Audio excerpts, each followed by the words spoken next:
Comes to internal biosecurity measures.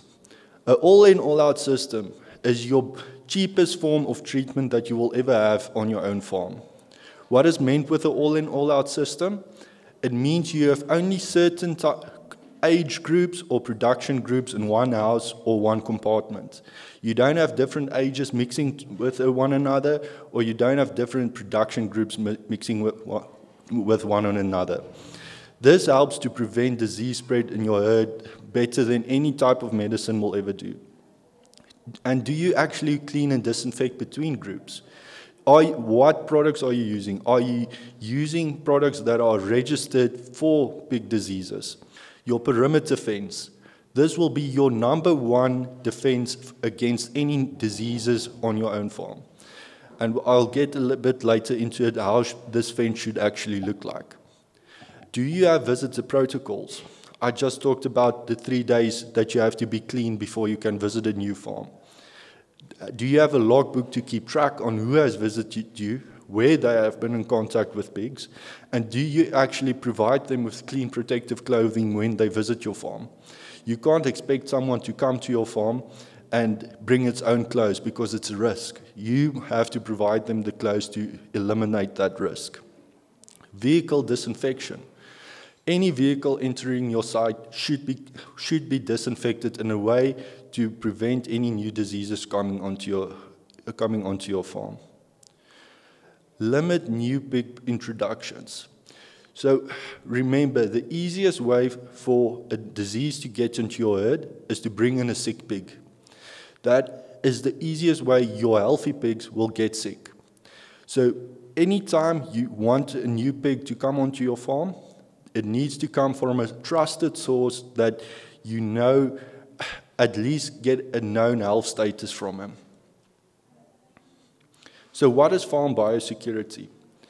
So in order for farm biosecurity to be effective, there's a few steps that it has to fulfill with. #1, it should be easy. If we have complicated systems in place that act as our biosecurity systems, it's not going to work. It should be easy for anyone to understand and to implement. It should become part of your regular routine. It should form part of your belief system. It should be like a religion on your farm. Everything that you have in place should be followed every day the same way, no exceptions. I get to some farms and they have this, we have a very nice shower in, shower out systems, but then you'll see right next to the showers there's a little gate. And then you find out later the owner refuses to shower in because it takes him too much time, so he uses the gate. That's not going to work. We can't have exceptions when it comes to biosecurity. What counts for the owner should count for the worker, should count for any visitor. So that's what I mean by it should become like a religion on the farm. And then, of course, it should be cost effective. It doesn't help that we have tried to do something, but it is so expensive, because when times get tough and costs need to be saved, is it something that's going to keep being implemented, or are we going to try to cut corners there? And like I said, anything that we can do to improve the farm biosecurity of your site, it's going to go a long way ensuring that the farm is there over a few more years. So what is the actual benefits of a good biosecurity plan? If you have a good biosecurity plan, your productivity on your farm will improve. Why? It helps improve the overall health of your herd as well. It also reduces the risk, like we talked about, but it improves your management on farm. Why? Because now suddenly everyone is doing certain jobs every day. It helps make detection of certain diseases better. If you have a good pest control program, your pests are better under control. You also aim into improving your overall production of the pigs, because they have less pathogen exposure as well. What's very important, what we see in South Africa when it comes to biosecurity, is We have a lot of outbreaks at the moment in South Africa. We have African swine fever outbreaks and we have foot and mouth outbreaks. If you don't have a good biosecurity plan in place, you are probably one of the guys that are not going to be allowed to sell or slaughter any animals further. So this is one of the requirements that they ask you for a biosecurity protocol to see what you are doing, and then you get graded and you get a score, and according to that, you are either allowed to continue or you are placed under a quarantine notice. So I just said ASF, African swine fever. This is one disease that is not just specific to Africa. It is occurring globally, and it's one of the most economically important diseases out there. So if you think you're spending too much money on biosecurity, it's going to cost you more if you end up getting African swine fever on your farm.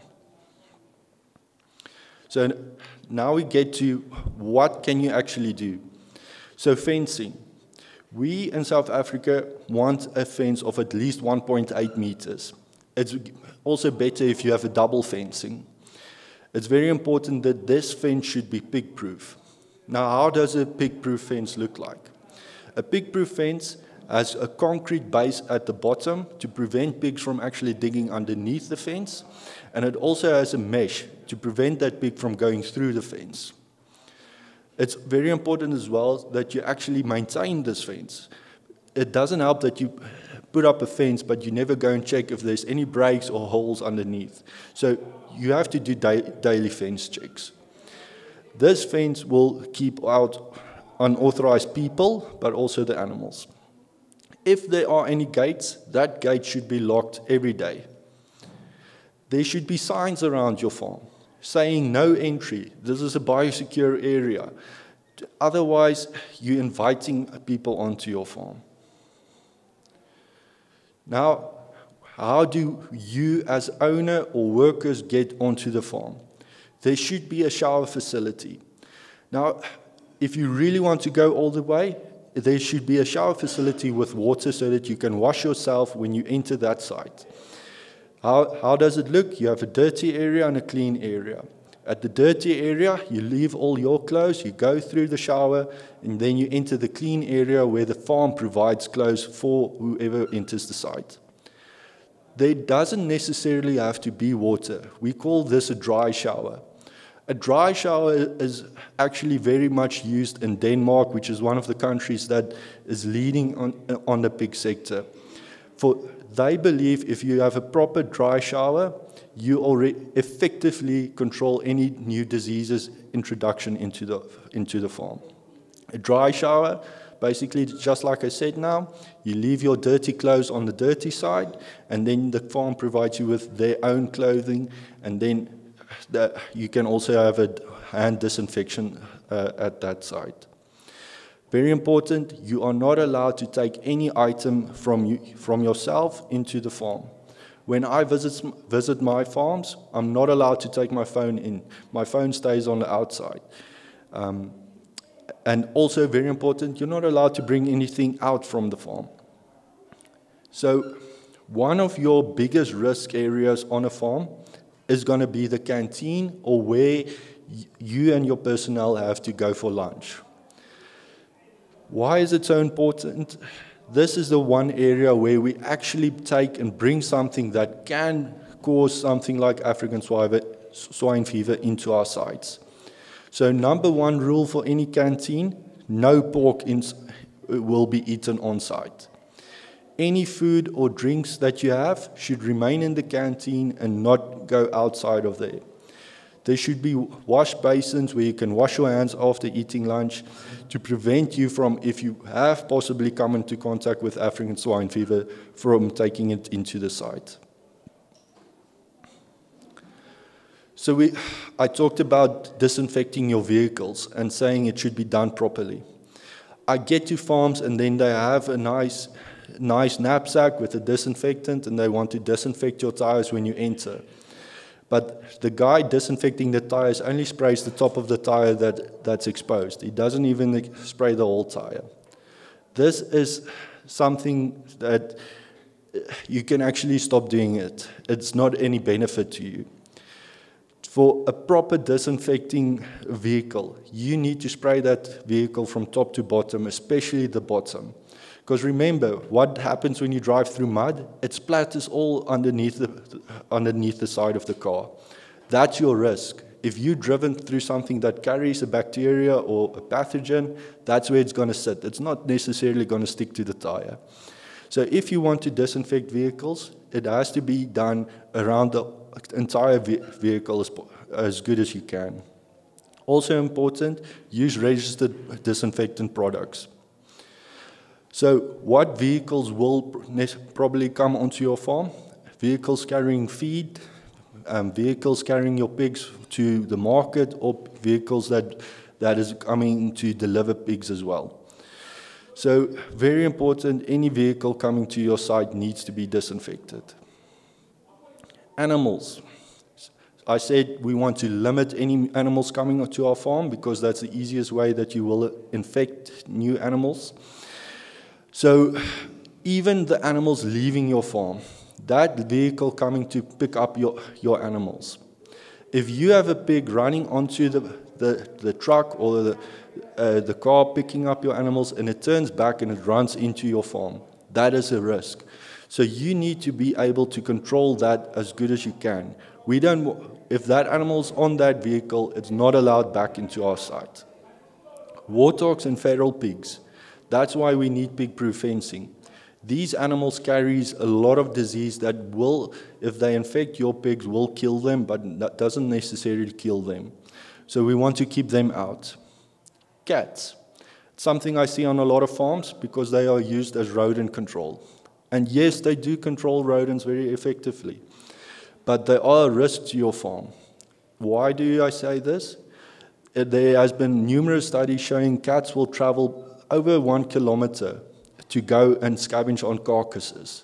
So if you have a neighboring farm that has a disease outbreak and the pigs are dying there, and you have cats on your farm, they will go there to scavenge. And if they come back, they carry those diseases with them. Again, rodents, they carry a lot of diseases that will infect your pigs. Stuff like salmonella, which can cause severe losses of especially your young weaner pigs. So you need a good rodent control program. When it comes to rats, what I usually see is a few bait stations on the floors. Do you know you get 2 different types of rats? You get floor rats and you get roof rats. So if you only put bait down on the floor, those roof rats don't go near there.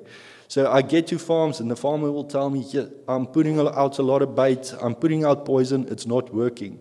And I tell them, start putting onto your roof. And as soon as they start doing that, they start getting the effects that they want to see. So it's important that you identify which type of rat you have on your farm. Birds, the same as cats, they are scavengers.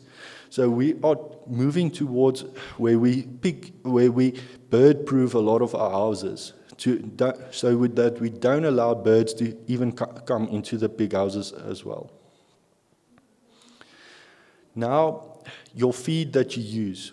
It is very important that you use a good quality feed and don't allow any kitchen scraps in there. This kitchen scraps or swill is one of your easiest ways that African swine fever will infect a herd. So it's very important, even though feed is expensive, it forms part of your biosecurity. So you need to be able to make sure that you source clean, reputable food from a good source. And again, that feed vehicle, if you buy in bulk or you buy from someone that delivers food to a lot of farms, it is a risk because he comes into contact with more pigs, with more other farms as well. So it needs to be disinfected when they enter your site.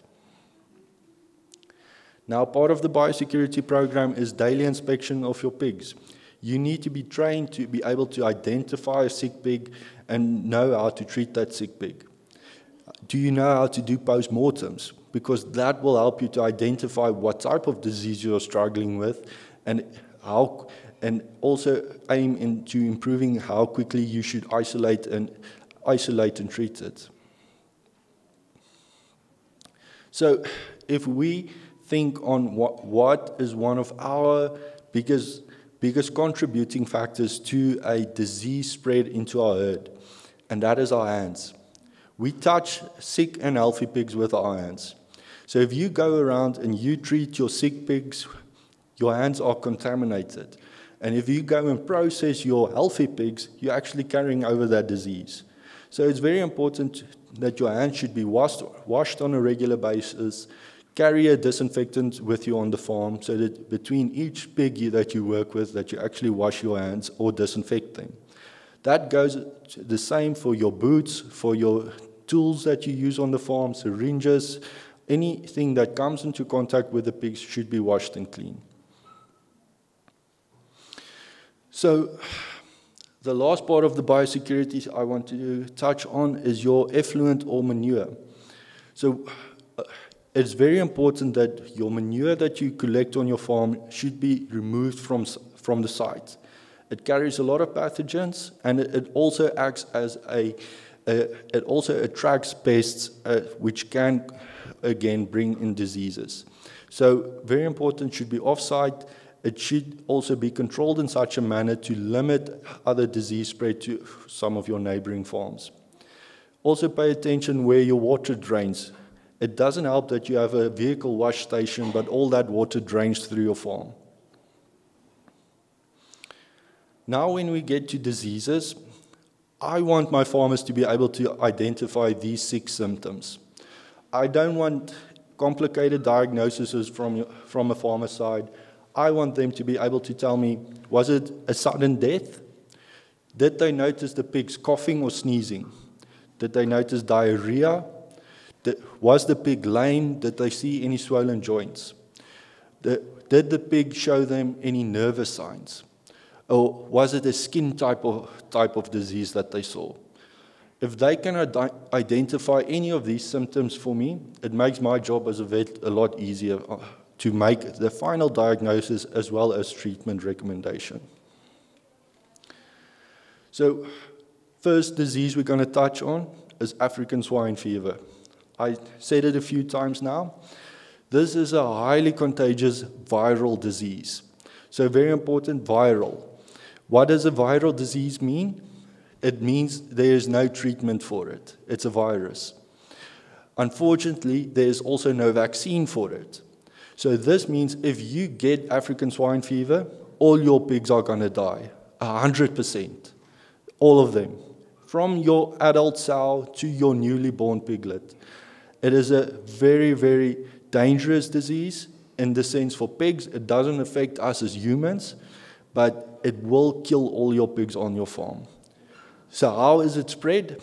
It is spread from direct contact from sick pigs, so it needs to be a sick pig that infects your herd, or products of that sick pig. So meat from other pigs, and that's why I touched on the canteen where I said no pork products. So that contact from a sick pig or the products of a sick pig will infect your pigs. But it's also important to know a drop of blood, some saliva, feces, all that can also bring that into your herd. Swill feeding. This is where kitchen scraps or, you start feeding kitchen scraps to your pigs. This can contain pork products that has been in contact with ASF, and that's why we stay away from this. We don't recommend it at all. And the problem with African swine fever is you usually diagnose it too late on the farm because it's such a very non-specific disease. The only thing that you're going to start seeing on your farm is dead pigs. You're not going to notice something specific on the post-mortem. It's just going to be a pig that had a high fever. And that's why they turn these purple colors on their skin. When you will start to notice it is when you have an abortion storm. The abortion storms happen when the disease is fully set into your herd and all your pregnant sows start aborting very close to each other. And like I said, there's no treatment for this. The only way to prevent this is through a good biosecurity program. So when it gets to diseases, this is probably your most effective tool that you will have on your farm, and that's a thermometer. So if you have a thermometer, you can take temperatures of pigs that you are not sure are sick, and if they are sick, 90% of the time they will have a fever. So what is a fever for a pig? It's not the same as humans. So their normal temperature is up to around 39.5 degrees Celsius. Below that, it is normal for them. And we should also take into note we live in Africa. A normal summer's day gets in the high 40s.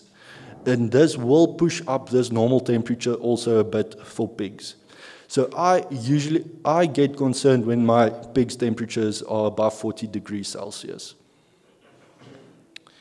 So we all can see this pig is sick. It has diarrhea. Now, when it comes to the actual cause of diarrhea, there are a lot of different factors that can cause it. Our number one culprit is usually E. coli causing the scouring in piglets. But we can also have rota or coronavirus or coccidiosis, or it can even just be due to poor hygiene in your farrowing houses.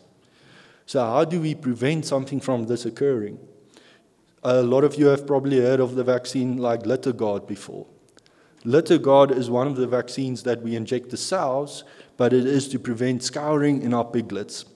This is done through the colostrum that the sow gives the piglet. So that's why it's also so important that first 24 hours when that piglet is born, that it should already be suckling on the sow, because the colostrum is only excreted for about 24 hours. After that, it's not as effective anymore. And if the piglet didn't get that colostrum, it won't have an immunity against the E. coli, and as well as some of the viruses like rotavirus. So coccidiosis, that's another very common disease to cause scouring in our piglets. The only way to prevent coccidiosis is with an antimicrobial called toltrazirol. Toltrazirol, there's a lot of different products containing it. You can either dose it, and there are certain products that you can also inject the piglet. This we do around day 5 of the piglet as a normal processing part on our farms, where they get a shot of this toltrazirol to prevent them from getting coccidiosis later in life. Very important as well to prevent any scourings, keep that piglet comfortable.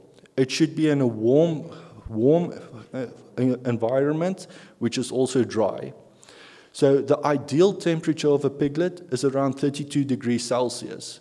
In winter, it does go below that, and if we aren't giving them an extra heat source to keep warm, you will end up seeing a lot more cases of scouring. So I don't know if a lot of you have seen this before. We call this PWWS. This is post-weaning wasting syndrome. So what is post-weaning wasting syndrome? It is actually caused by a virus called circovirus. Now, I can tell you, every pig in the world has circovirus. And that's why we need to give them a vaccination against it. Otherwise, you will start seeing a lot of these type of piglets between 2 to 12 weeks old. It will cause poor growth and even a lot of mortalities. It's what we call an economically important disease, meaning it won't necessarily kill your pigs, but it will hurt you in your pockets because your pigs won't grow as they should and won't be able to reach the feed conversions that they must. Swollen joints or lame pigs. It's also a very common thing that we do see on pigs. Now, even though we do have certain bacteria or other pathogens that can cause problems like this, injury and trauma is usually the number one cause for this. So how we pick up that pig and handle it, how the environment looks. If we have slatted floors, how does that slats look? Are the pig's feet getting stuck in between there the whole time? Are you overstocked and they're going and jumping on top of each other because there's not enough room space? These are the things that will contribute to problems like this. So the only way that you will end up preventing cases like this is keeping your environment very clean, making sure that if you do have a pig like that, this, because remember, what is that? It's an abscess. So if that thing bursts, you have suddenly a lot of pathogens in your environment. So very important, if you do notice these type of pigs, they should be removed from your other pigs and be placed in a hospital pen. Now, a lot of antibiotics will work for this, but we want to prevent this. We don't want to treat it all the time. I just want to see. So, nervous signs. This is what you will see when you have a pig with nervous signs. It is something that if either damages or it causes problems with your brain or spinal cord. Now, we have a lot of diseases that can cause this. Number one usually being a streptococcus, and it causes infection and inflammation on top of the brain. The only way that you will prevent that from happening, make sure your pig has gotten its colostrum. If it didn't get colostrum, you'll start seeing a lot of these pigs as early as 3 weeks old. Other factors that are one of the main reasons for something like this is we call it salt poisoning. But salt poisoning actually occurs because of a water outage. And if that pig has been deprived for more than 12 hours without water, you will see cases like this. And again, there's no treatment for that pig. So very important that there should be water the whole time for your pigs, otherwise you will actually cause a disease in them. There are other few diseases that can cause it. One that I'm seeing a lot at the moment in South Africa is we call it edema disease, and it's caused by an E. coli. This E. coli produces a toxin which we call Shiga toxin, and Shiga toxin, what it does is it actually damages the blood vessels of pigs. And this damaged blood vessels causes fluid leakage, which causes a buildup of pressure in the side of the brain, and then you will see pigs like this. And this is unfortunately also, we see it a lot on farms that gives their pigs a good ration. The only way to prevent edema disease is with a vaccination. There's a few vaccines on the market that you can use to prevent it, but at the end of the day, treatment not usually very successful, because by the time you see the clinical symptoms, the damage is already done. Now, when we get to skin lesions, one of the more common ones that we see is it looks like this, and we usually pick it up in our weaner side of pigs, and we call this greasy pig. Now, greasy pig, it's caused by a type of fungus that grows on them, and the way to prevent this is with a clean environment. If you do see pigs like this, you can actually use some of your disinfection products that we wash our pigs in, but a good penicillin will also sort this out. Where I also see a lot more cases of this is where we don't have enough feeder space, and we have a lot of fighting inside the pen. And remember, the skin is one of the body's first lines of the immune system. So if there's a lot of fighting and the skin gets damaged, we open space for something like this to occur. And this can, at the end, result in the pig dying because they get secondary infections from the skin lesions. I don't know if anyone has ever seen this. So this we call diamond skin disease. It's also a disease that all of your pigs have, and we call it erysipelas. So usually your vaccine that we give the sows that contains the parvo side as well will protect your pigs against this disease. It's very common in our sows and also grower pigs. And we call it diamond skin because of these lesions that form on the pig that look like a diamond. So vaccination works very well in preventing this disease. And why is it an important disease? It can affect you as humans. It is a zoonotic disease. So that's very important that we try to prevent it, because we can't slaughter a pig that has lesions like this because we can't eat that meat.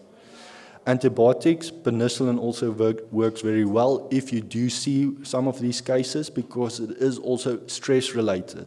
If we have pigs under severe stress, it can pop out.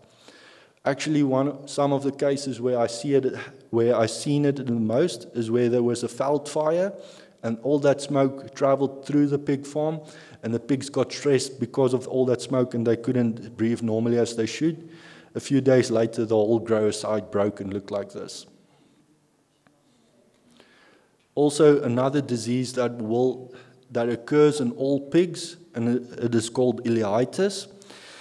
Ileitis is caused by a bacteria called Lawsonia intracellularis. So Lawsonia affects your late grower pigs, the ones that are usually like 2-3 weeks away from market, or your pregnant gilts. The way that you would notice it on your farm is with a very grey to dark diarrhea. It occurs in two forms, the chronic and acute form. Chronic is the diarrhea that you would see. The acute form is that pig is healthy and normal when you walked in the morning, and the afternoon it is dead. So the way that we control this disease is through vaccination and then antibiotics, but antibiotics that we put in the food that is there the whole time. And although you can use a lot, the ones that we use is usually a Tylosin or a Tiumulin that we use to control it. Also, I talked about the rats that can carry diseases. This is one of the diseases that the rats can actually carry around between pigs. So also very important to control the rats if you have a disease outbreak of ileitis. Another common problem I also hear a lot from farmers is I have a discharge from my sow. Now, discharges are a very broad problem because there are different factors that can cause it. So what you as a farmer should be able to recognize and able to help make the diagnosis is the color of the discharge, the consistency, and even the smell.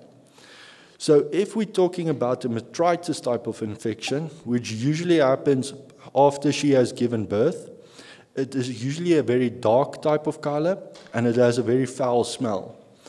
This is a very bad type of discharge. So this we want to treat very quickly because it can cause mortality in the sow, but if the sow is busy lactating, it will end up developing into a mastitis, which will result in the syndrome we call MMMA, which results in the sow losing her milk, and then you will end up losing the litter as well. Other type of infections that can occur is something like an endometritis. This is usually due to a bad mating or AI process. So very important if you do you start using AIs, is you have to work as hygienically as possible. But if you do use natural mating, this is a common occurrence that can happen. This will also maybe result into you end up losing your pregnancy in the sow as well. Then we get vaginitis or cervicitis.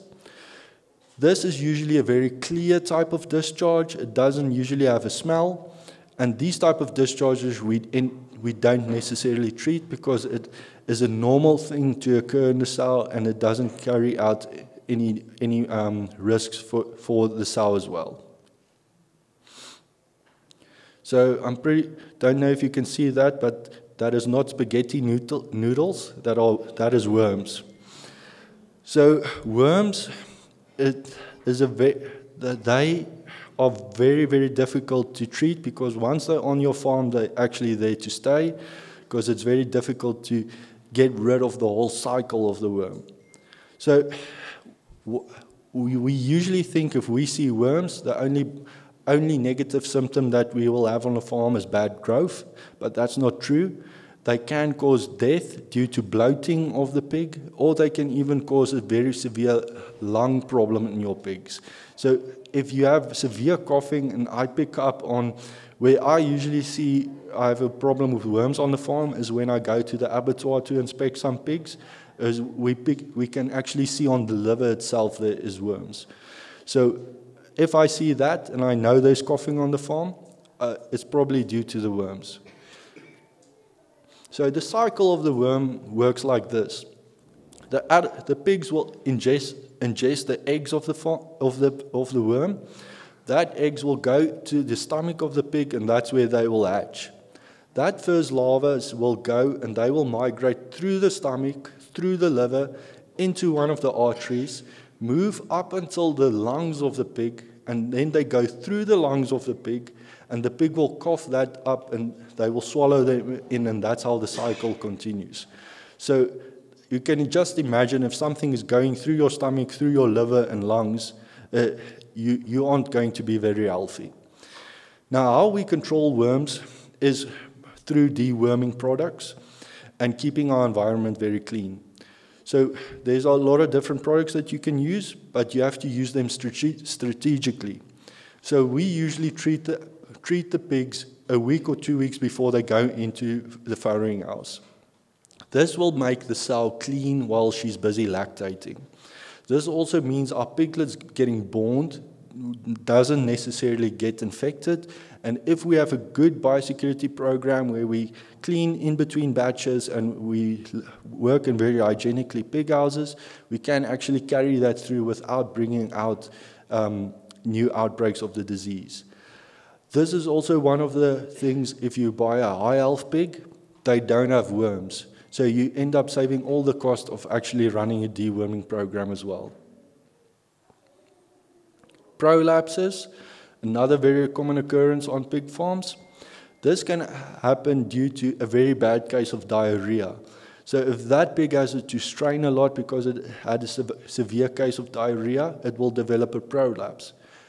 Again, it brings us into that part of early detection of disease on the farm. If we can detect the diarrhea case very early and treat it, we can prevent the prolapse from occurring. If your houses are very cold and you notice your pigs laying on top of each other, that will also cause prolapses. So it's very important that we keep our pigs very comfy. They will always tell us what they need. So if you look at your pigs and they're piling on top of each other, it means your house is too cold. And if they spread out nicely over the floor, you know your temperature is ideal for them. It can also happen due to not feeding them a well enough balanced ration diet. If you also have a very bad lung problem and your pigs are coughing the whole time, they can actually cough so much that they develop a prolapse. So Jurgen said something earlier about would you rather keep your houses dry rather than wetting them the whole time to be clean, and that's very true. I also tell all my farmers, would you rather sleep in a dry, dirty bed or a clean, wet bed? Now that plays a big part in our foot health or claw health of our adult pigs. If the floor is wet the whole time, you will end up developing foot problems like this.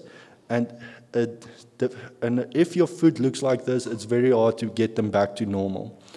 So remember, this part of the hoof, that hard part is like your nail. And that part only grows for about 2 to 5 mil in a year.